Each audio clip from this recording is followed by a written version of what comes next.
Muy buenos días a todos y todas, colegas y demás profesionales de la salud. El día de hoy nos reunimos en torno al marco del Día Mundial de la Prevención del Suicidio, ¿no? Y este no solo es un día para la reflexión, sino que este es un llamado más bien urgente a la acción. Y obviamente nosotros también estamos llamados a esta acción. Muchos de los colegas que se encuentran quizás en emergencia, en consultorios, de primera fila ven a pacientes que llegan a consultorio y están librando una batalla silenciosa. Entonces, cuando uno hace esta evaluación de los riesgos del suicidio, nosotros trabajamos esta complejidad a través de quizás la sensibilidad clínica. No solamente se trata de usar pruebas, no solo se trata de los manuales diagnósticos o la propia clínica, ¿no? Sino también se trata de lograr una profunda conexión humana. Entonces, empecemos con lo que nos ha reunido el día de hoy. Como verán en la agenda, tenemos estos cuatro puntos importantes. El objetivo en realidad no solo es compartir evidencia científica que respalde las evaluaciones que podamos tener. Lo que se trata es de también fortalecer estos recursos clínicos que ustedes ya cuentan. Y lo otro también es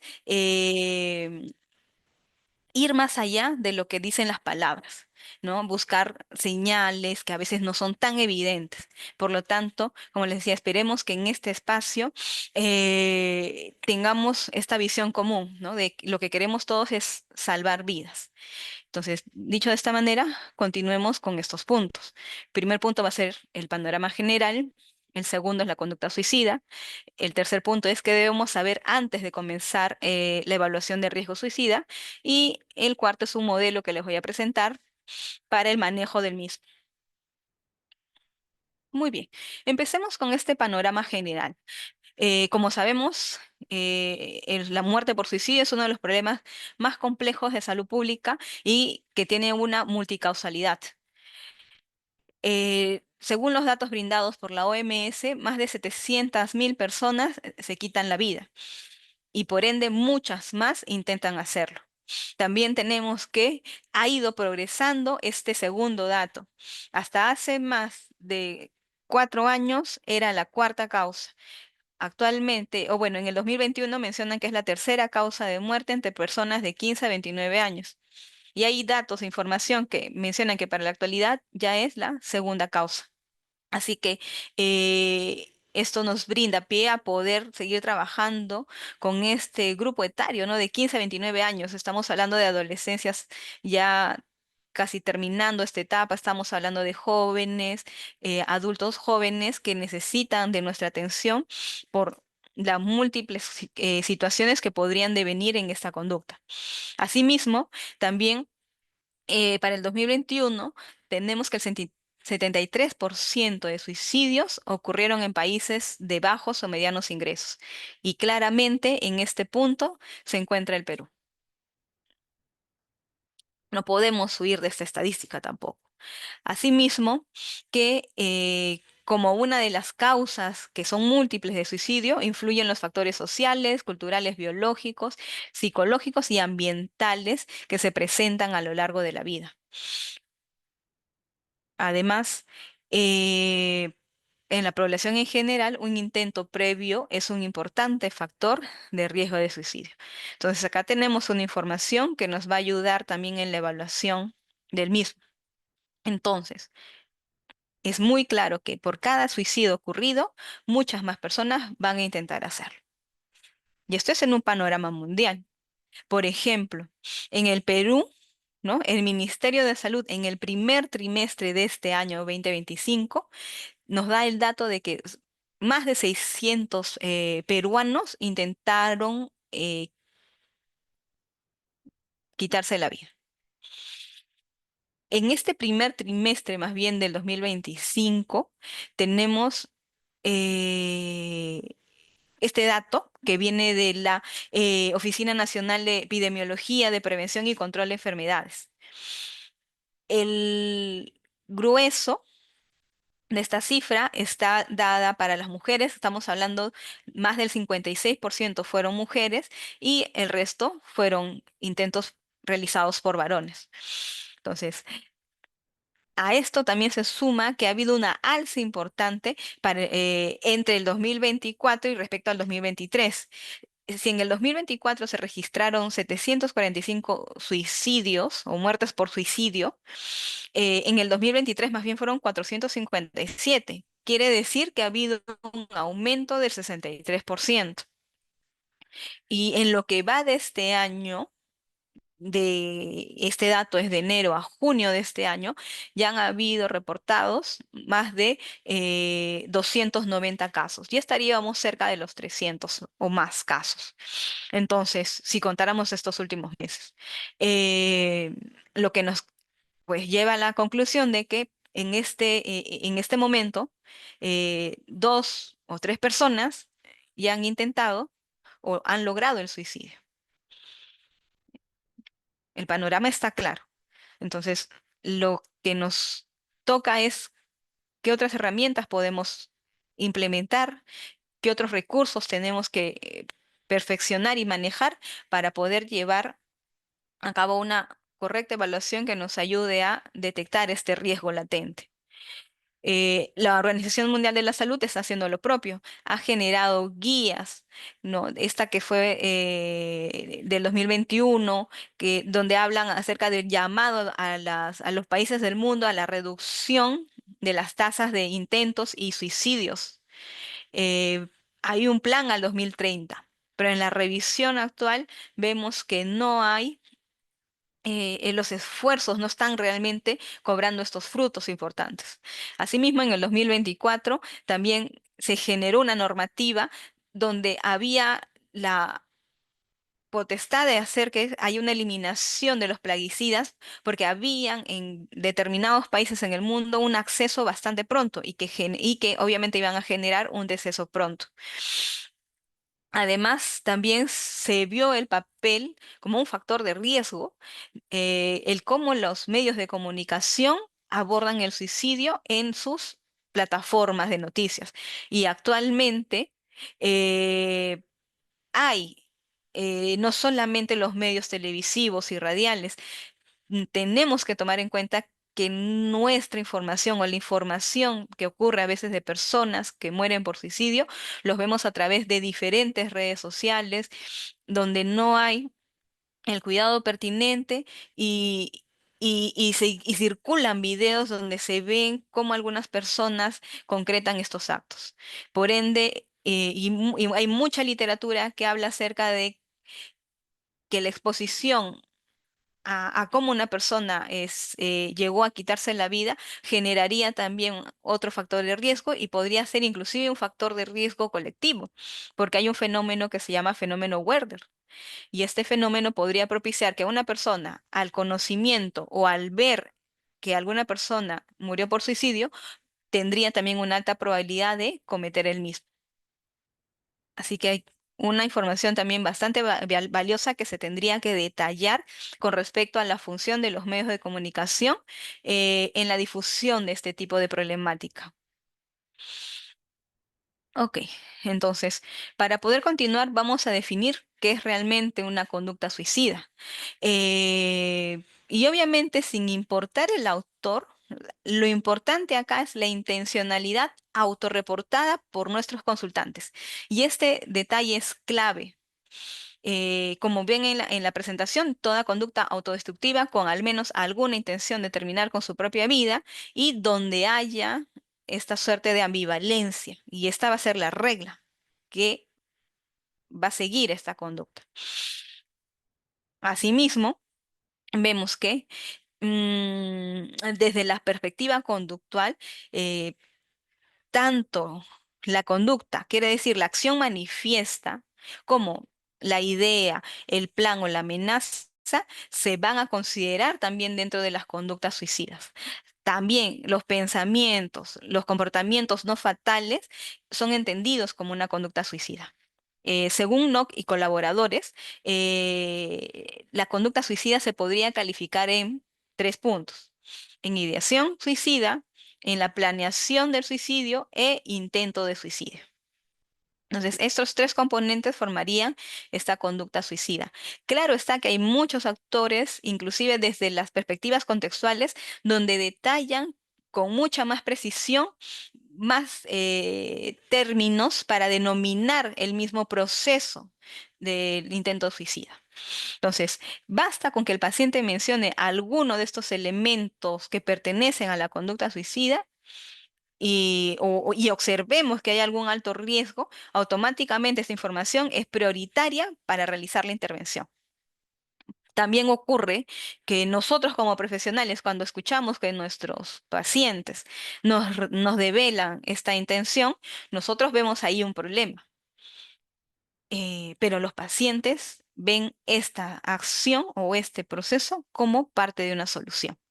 Entonces, de lo que se trata al momento de la intervención es poder ayudar a esta persona, quizás abrir un poco más este panorama de otras vertientes u otras maneras en las que podría o no solucionar esto que le está ocurriendo. ¿Ok? Y otra vez, la muerte por suicidio no es una conducta suicida, sino más bien es la consecuencia de la conducta. Muy bien, sigamos. Entonces, ¿qué es lo que nosotros debemos saber, ya, para comenzar a evaluar el riesgo de suicidio? Acá vamos a tomar como referencia a estos autores, ¿no? De Gagliese y Rodante del 2024. Entonces, ellos reportaron en el libro que a los profesionales de la salud se los suele educar en enumerar una larga lista de factores de riesgo. Y por otro lado, una lista un poco breve, pero de factores de protección. Y concluyendo que, obviamente, luego de hacer una correcta evaluación de todos estos indicadores de evaluación de riesgo, nosotros tendríamos que ir indagando uno por uno y en la parte práctica, ¿qué podría ocurrir? Que en la evaluación de tanta extensa literatura que tenemos de factores de riesgo, quizás no la podríamos hacer en tiempos de consulta que naturalmente tenemos. Hay colegas que atienden a pacientes u otros personales de salud que atienden a pacientes, no necesariamente en 60 minutos. Hay personas que tienen que abordar a estos consultantes 50, 45, quizás 20 minutos o menos.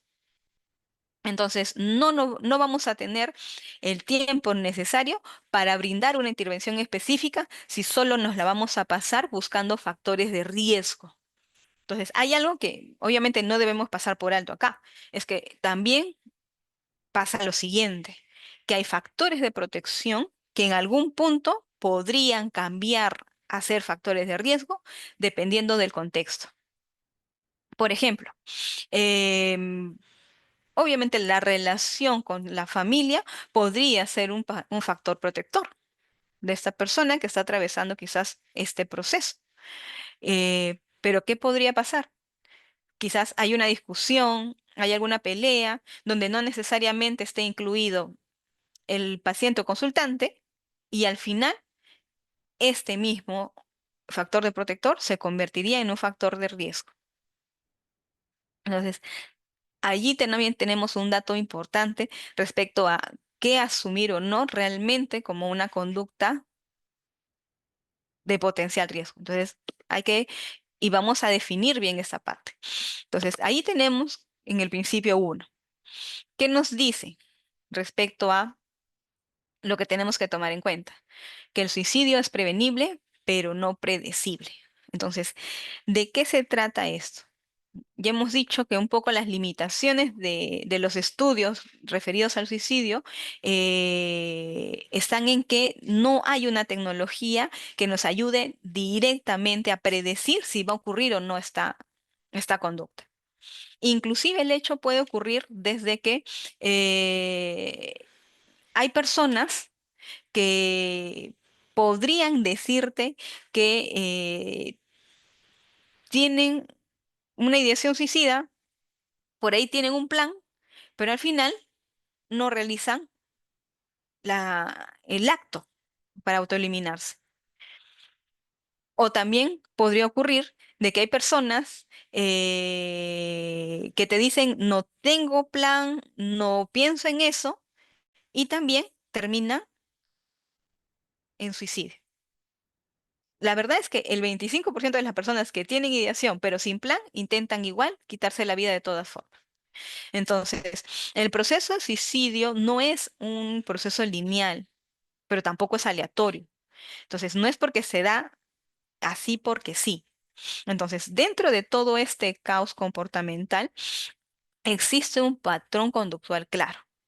Entonces, algunos actores consideran que el proceso de suicidio puede ser multinomial. O sea, ¿qué quiere decir? Que hay diferentes patrones o hay múltiples patrones o caminos distintos porque existen también diferentes personas. Entonces, eso es bastante individual, bastante particular respecto a la persona que más bien reporta la sintomatología.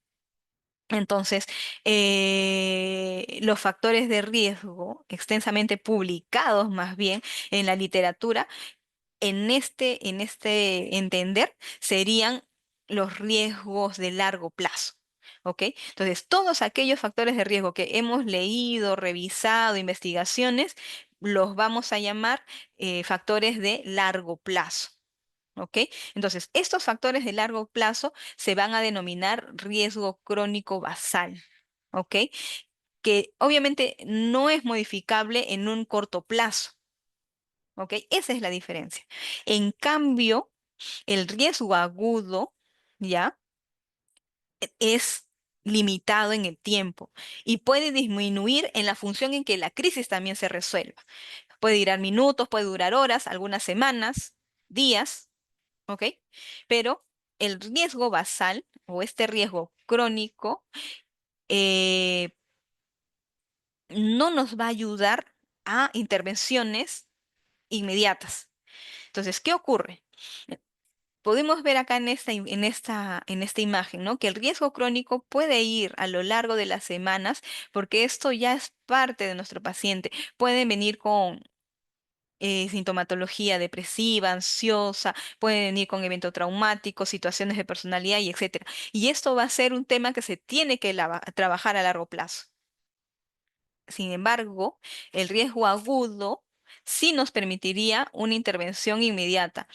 Ocurre algo y empieza a surgir esta crisis. Y va a depender de la parte contextual o de factores de riesgo inminentes, que así vamos a llamar, ¿ok? Para que esta crisis pueda tener un mayor o menor nivel. Como vemos acá, fa- pasa o ocurre algún factor precipitante y ocurre el riesgo agudo.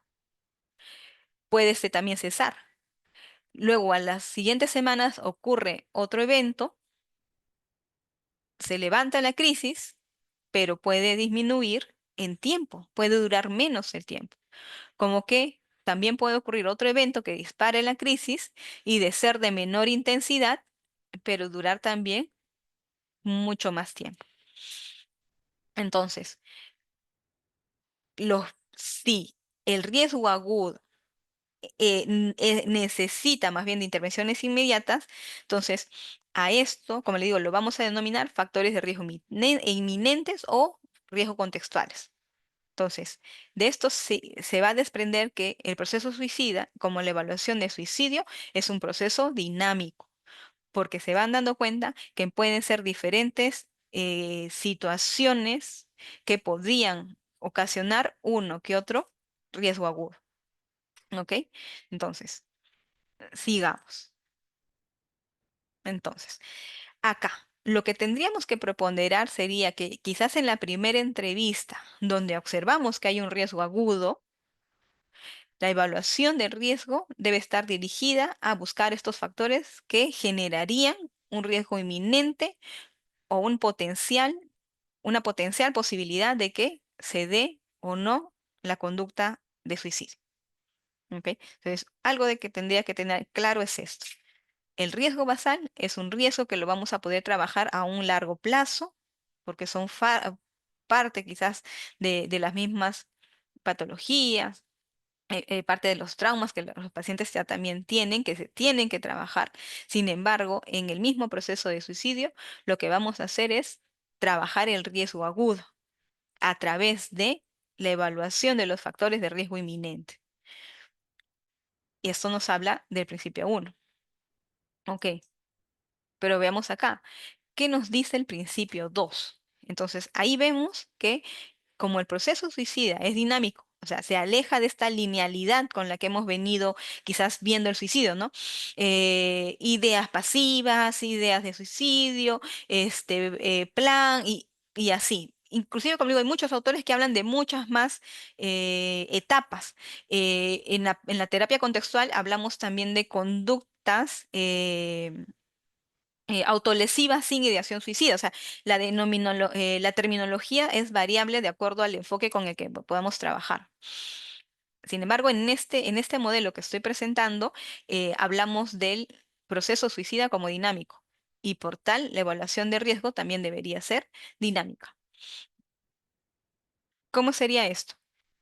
Entonces, los modelos tradicionales, al no dar respuestas precisas o que describan una interacción fuerte entre los componentes suicidas entre sí, entonces se recurre a este análisis de redes.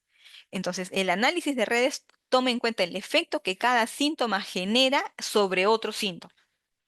¿Ok?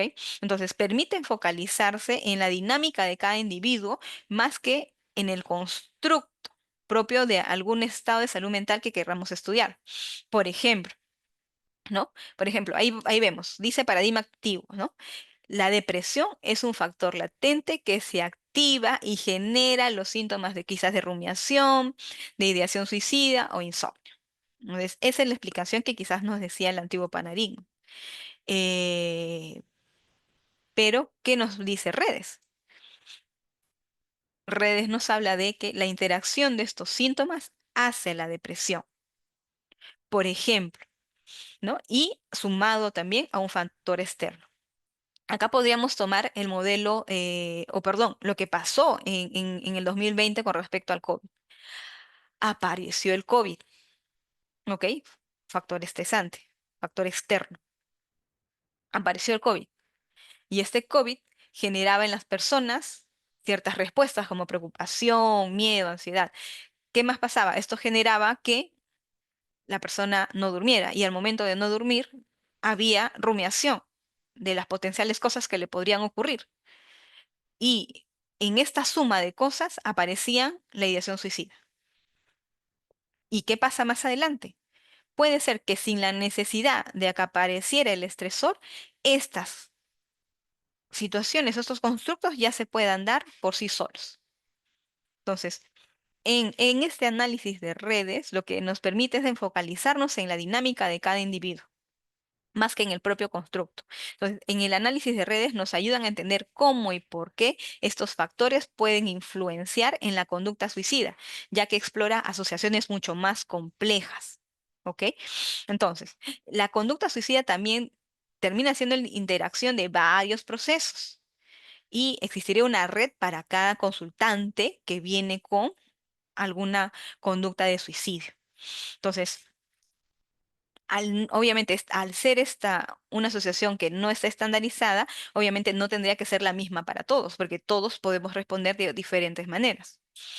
Eh, y nosotros al identificar estos riesgos o estas interacciones sintomatológicas de los pacientes, podríamos también nosotros centrarnos un poquito más e identificar un patrón no lineal de la conducta suicida.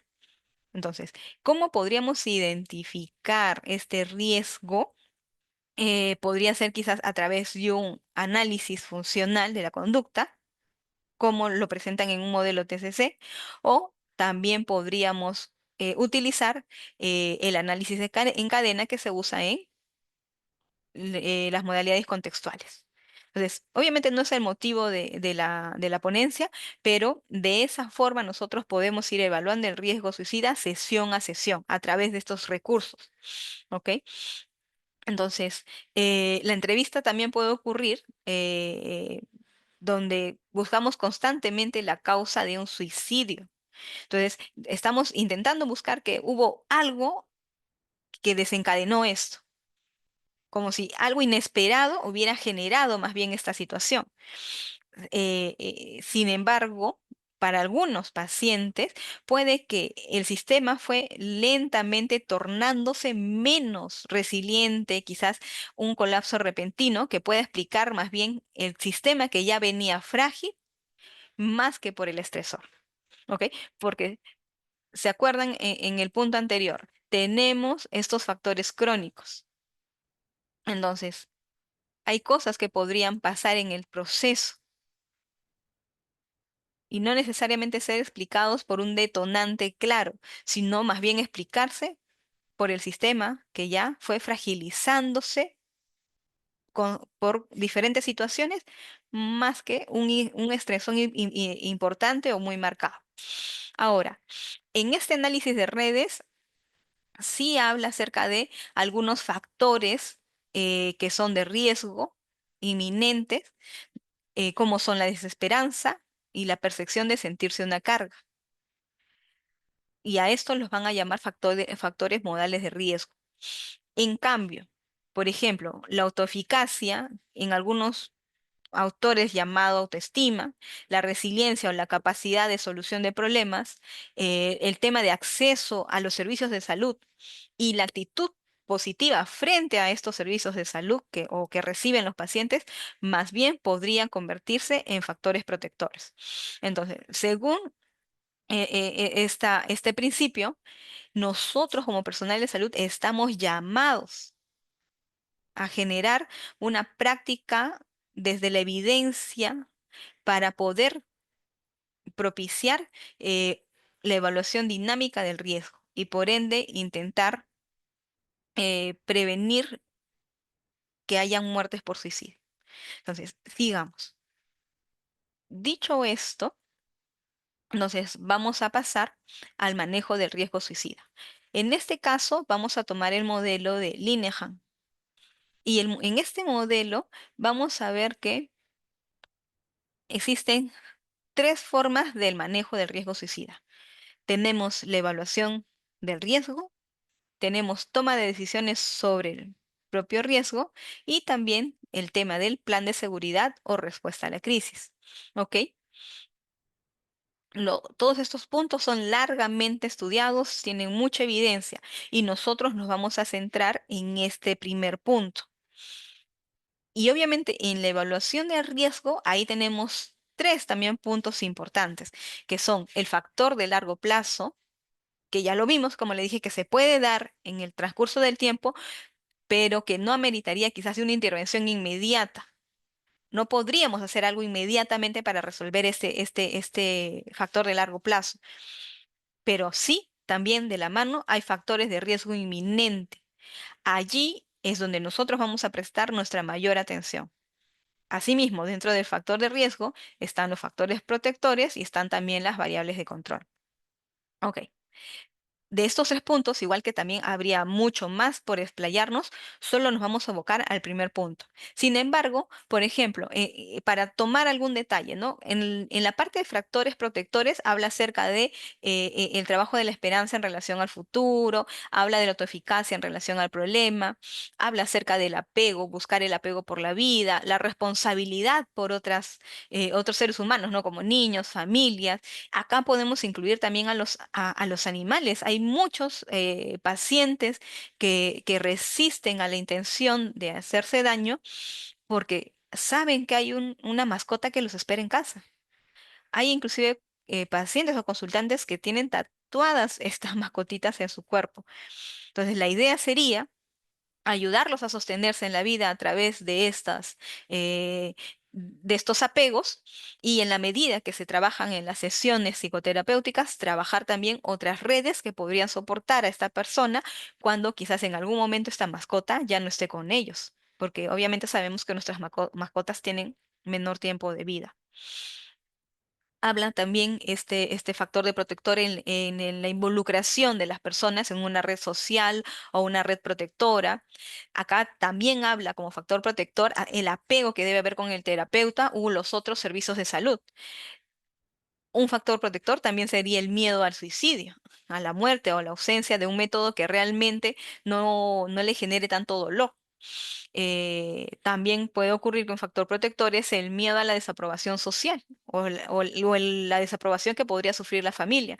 También hay la creencia de que el suicidio es inmoral y que podría ser castigado por un ente superior. Eso también es un factor de protector. Entonces, son cosas que también podríamos trabajar. En tanto, para las variables de control, aquí lo que le implicaría es tener conocimientos de los principios de aprendizaje, ¿no? Entonces, someter la conducta a valoración funcional y que nos informe qué es lo que está ocurriendo con dicha conducta. Entonces, esas variables de control lo que nos van a ayudar es a intervenir en cada punto que ocurriría algo. Como por ejemplo, tenemos, ¿qué podríamos hacer dentro de vulnerabilidades, dentro de la misma situación de pensamientos, emociones aparecidas, dentro de las consecuencias de corto plazo y largo plazo? Ver de qué manera podríamos intervenir y si es que hubo o no alguna conducta problemática. De alguna forma u otra, se puede hacer algo en alguna parte de este proceso. Bueno, entonces sigamos con lo que nos convoca, que es la evaluación del riesgo inminente. Listo. Entonces, para la evaluación del riesgo inminente, tenemos que hay factores de tipo directos, hay factores de tipo indirectos y hay factores precipitantes. Entonces, vamos a desarrollar qué es lo que vamos a ir buscando en este riesgo inminente de suicidio, potencial consumación del hecho. Ya, hablemos de los factores directos.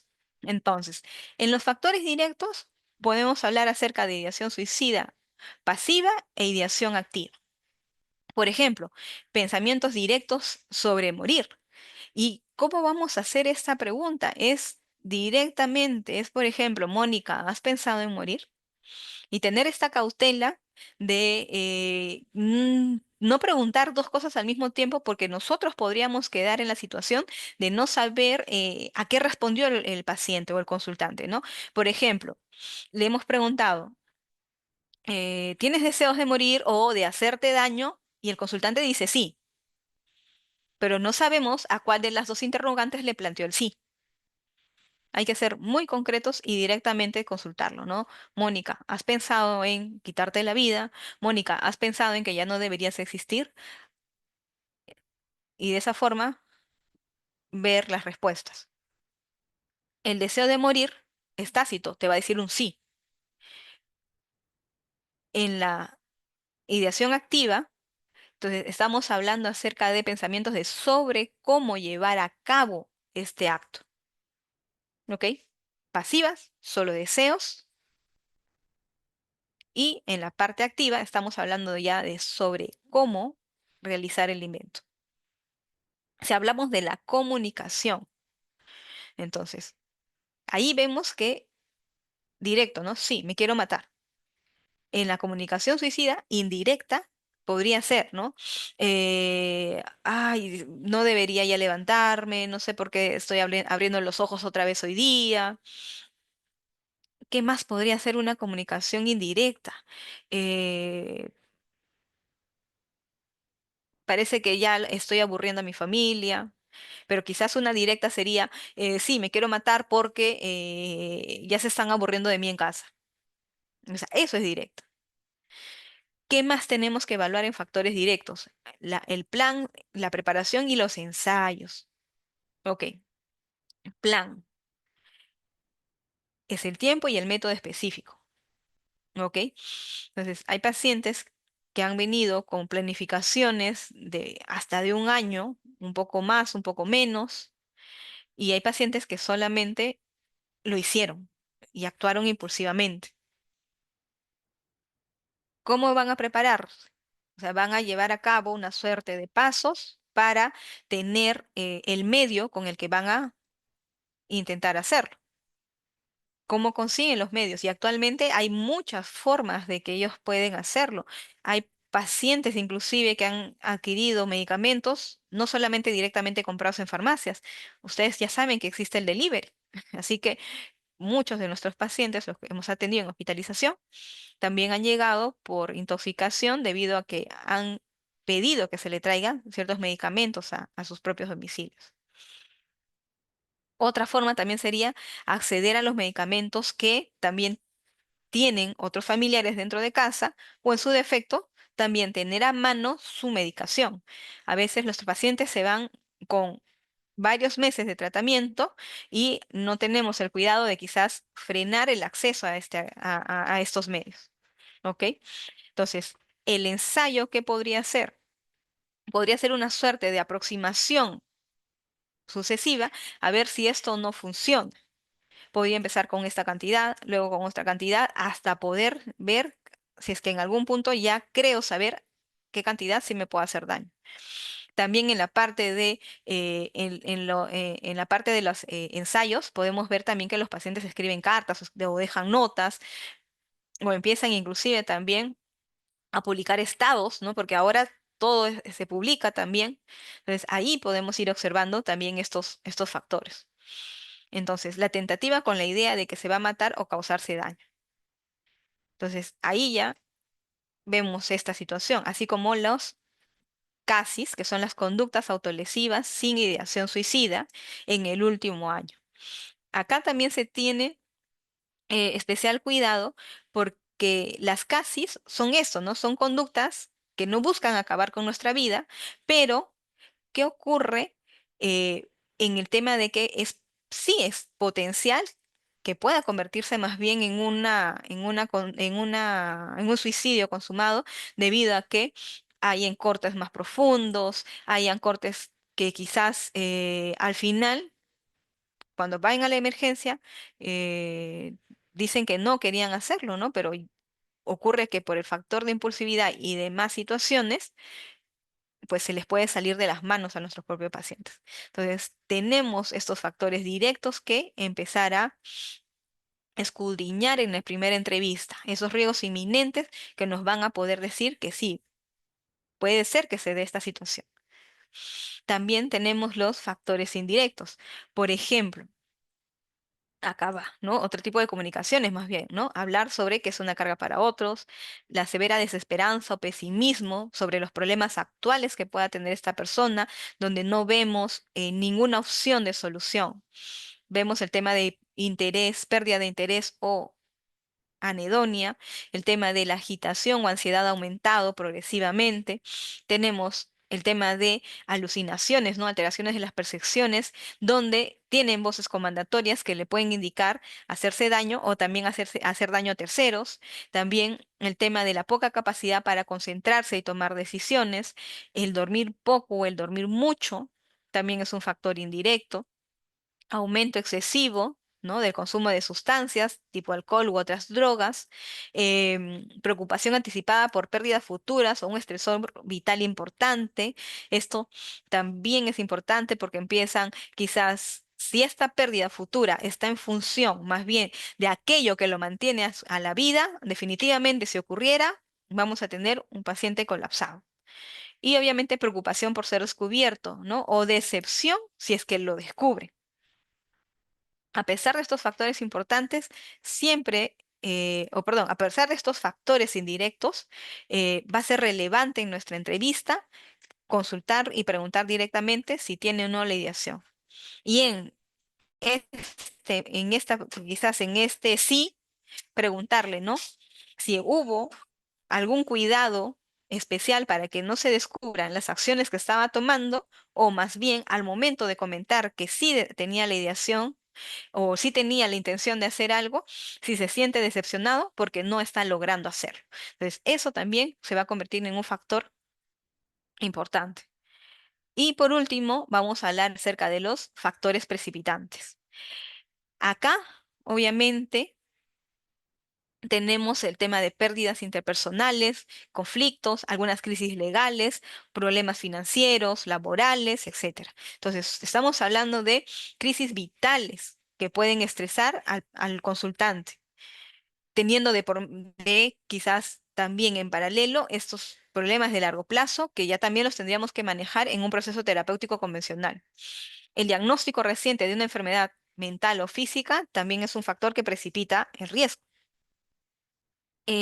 una alta reciente de hospitalización es importante. Por ejemplo, ¿qué ocurre en las hospitalizaciones? Y que también sería un buen motivo de otra reunión, ¿no? ¿Cuáles son los factores más bien beneficiosos y no tan beneficiosos de una hospitalización? Eh, y acá lo mencionamos como una alta reciente de hospitalización. Por ejemplo, ¿qué ocurre en las hospitalizaciones? Generalmente ocurre que se da un ambiente más estructurado, donde hay un orden, donde hay otros tipos de comunicación. Y de alguna u otra forma, los mismos pacientes te informan de esto, ¿no? Cuando yo estoy en la hospitalización, puedo descansar, me siento tranquilo, ya no escucho los problemas, ya no estoy metida en los líos, etcétera. Entonces, claramente, al salir de la hospitalización, no va a haber quizás un cambio trascendental en los ambientes donde ellos normalmente se desenvuelven. Por ende, podría ocurrir que a las pocas semanas la persona podría volver a intentarlo. Por eso que nosotros en la hospitalización, cuando damos de alta, tratamos de tomar en cuenta muchos de estos riesgos inminentes al momento también de trabajar el plan de seguridad en los pacientes.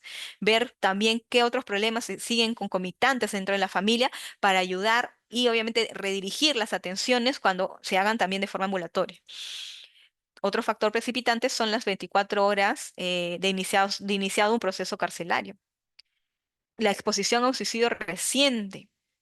Entonces, eso también podría generar un evento precipitante. Y como les dije al inicio, aquí hablaríamos de este fenómeno Werther, porque los medios de comunicación quizás también no están manejando la noticia y están más bien sobredimensionando algunas cosas o simplemente no se están abocando a desarrollar más que los que son los factores protectores y más bien están dando más tiempo a todo aquello que debería inclusive hasta mantenerse en la privacidad de la misma situación. Actualmente, de repente esta persona está solo o se va a quedar sola. Entonces, eso también sería algo interesante de tener en cuenta cuando vemos esto, ¿no? Del riesgo inminente. Saber o intentar establecer otra vez las redes de soporte para que esta persona, aunque sea por un tiempo, mientras que haya el riesgo, de estar acompañado. Muchos de nuestros pacientes también que han entrado a hospitalización han entrado realizando una conducta suicida y de antesala haber ingerido algún tipo de sustancia. Entonces, ahí hay un factor que precipita. Además de, obviamente, los accesos a medios letales. A nivel mundial, los accesos letales son de cuchillos, son de armas, etcétera. Actualmente, y en el grueso de los pacientes que nosotros hemos recibido, entran más por un tema de consumo de exceso de medicamentos. Entonces, ahí tendríamos que apuntar esta evaluación. Y eso sería todo más bien. Muchas gracias. Espero que haya quedado claro este modelo contextual sobre la evaluación del riesgo de suicidio.